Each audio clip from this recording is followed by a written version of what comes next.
Hello everyone. Unakumbuka simu za kwanza kabisa kipindi hicho? Zilikuwa kubwa, nyeupe na nyeusi, zikaja za kununua nyeusi na nyeupe, na sasa zikaingia smartphone. Lakini zinaonekana smartphone zinafanania, na ndo maana tunaamua kukuletea video inayoonyesha simu za ajabu na teknolojia tofauti kabisa ambazo hujawahi kuzionaga kabla. The Dress Phone. Hii ni simu ambayo iko kiutofauti, kwani unaweza ukaikunja kama wallet, na ni simu ambayo unaweza ukaitumia pia ikiwa imejikunja hivyo hivyo, kwani kioo chake ni flexible, hakivunjiki. Just imagine unatumia simu ambayo unaweza ukaikunja, unaweza ukaikunjua, lakini pia haivunjiki. Hapo tutasahau masuala ya kioo kuwa na ufa. The Dress Phone imetengenezwa lakini haijaonesha kuwa inapendwa na watu wengi.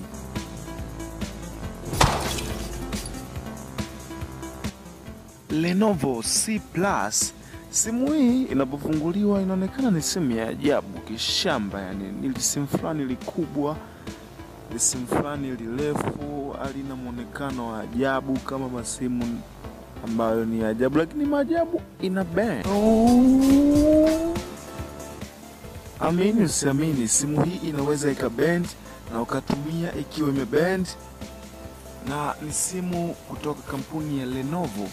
Simu hii ilioneshwa ndani ya kiwanda kwa mara ya kwanza.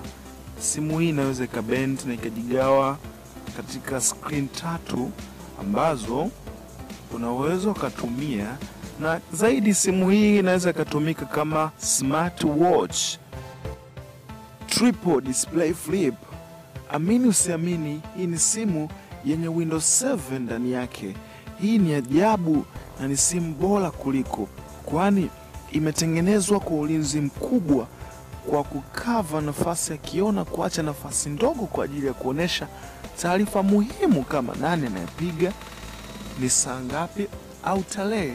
Simu hii inaweza ikafunguka kwa kubonyeza batani za pembeni, inaweza ikafunguka na pembeni kuna keyboard. Katika keyboard unaweza ukatumia kucheza game, pia katika keyboard kuna mic na speaker, lakini unaweza kutumia keyboard za kawaida ambazo zinashuka, ni keyboard zenye mfumo kama wa smartphone, tunaitwa QWTR. Simu hii inaweza ikabend na kukaa kwa ajili ya kuangalizia movie, pia unaweza ukaconnect kwenye TV. Neck flip phone. Simu ya kawaida inahitaji kioo kimoja kama smartphone za kawaida, au vioo viwili? No, vioo vitatu ndo namba ya ajabu. Hii ni simu yenye vioo vitatu ambayo ya kitofauti. Sasa kama una vichwa vitatu, unaweza ukatumia simu hii, yani mnaweza mkatumia watu watatu, kwa sababu ina uwezo wa kutumia application tofauti katika kila kioo, au ina uwezo wa kutumia application moja katika vioo vyote. Hii ni simu ya kitofauti, kwani unaweza ukaikunja na kuweka hole katikati. Haihitaji sender, una slide kutoka kifaa kimoja kwenda kifaa kingine. Hii ni simu ya maajabu, kwani unaweza ukatumia kama kusoma kitabu, unaweza ukatumia kuwatch movie pande mbili, ambapo ni movie tofauti au ni moja.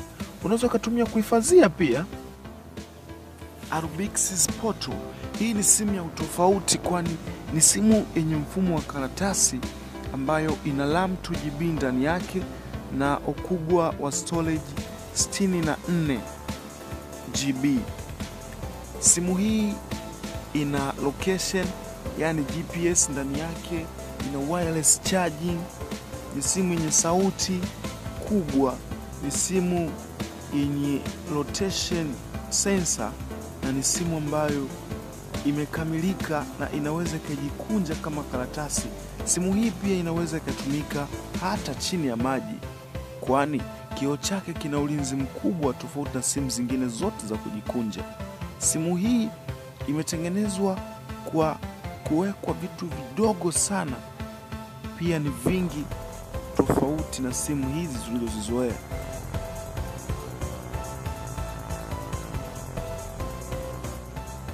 Google Project R. Kama unavyojua, Google ni kampuni kubwa sana inayowekeza kwenye vitu vingi. Google imewekeza kwenye simu inayoitwa Project R. Simu hii bado haipo sokoni, kwani imetengenezwa kwa vipande vidogo ambavyo vinatumika kama kioo na pia vinatumika kama betri. Simu hii imetengenezwa, haijaingia sokoni kwa sababu vipande hivi vinahitaji muunganiko wa sumaku kubwa na baadhi ya teknoloji hazijakamilika, zinaendelea kufanyiwa uchunguzi katika hii simu. Simu hii ingetarajiwa kuwa simu ya mapinduzi kutoka Google ukiachana na Google Pixel, lakini simu hii kwa kuwa haina viwango, Google akaamua kucancel. NEC Media.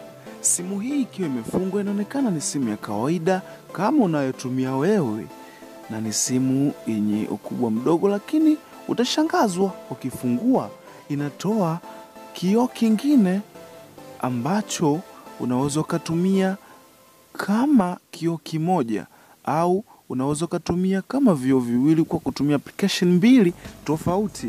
Kama una watch movie, unaweza kuangalia pande mbili tofauti. Yaani movie moja unaenjoy sehemu mbili, mnaangalia watu wawili. Simu hii iko poa, iko cool, lakini ni simu ambayo ina betri dogo linalotunza chaji muda mfupi, na simu hii kwa kuwa ukiifunga kote ni kioo, hivyo kuna hatari ukidondosha unavunja.